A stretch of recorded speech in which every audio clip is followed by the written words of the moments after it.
myself Salil Kumar Pradhan IIC Gondia police station district Dhenkanal आमर गोटे 14-15 night रे जड़े उबेर ड्राइवर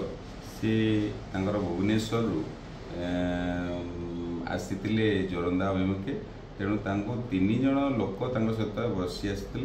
से समय गाड़ी को चोरी देखिए आम राधादेपुर जंगल पाखे चोरी कर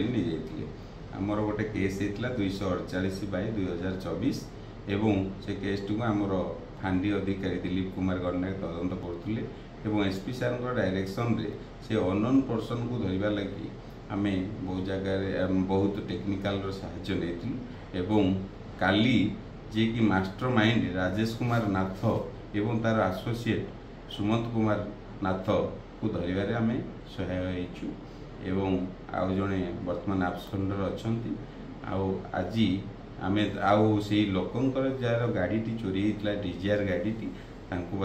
आम रिकवरी कर हैंडओवर कर गोटे सुना रिंग आ 2टा मोबाइल फोन से जो दिन अकरेन्स करते से नाइट रे से महिमा ब्रिज रे सेटा पानी रे थ्रो कर देइछंती तेणु आमर आज आम अरेस्ट कर फरवर्ड कर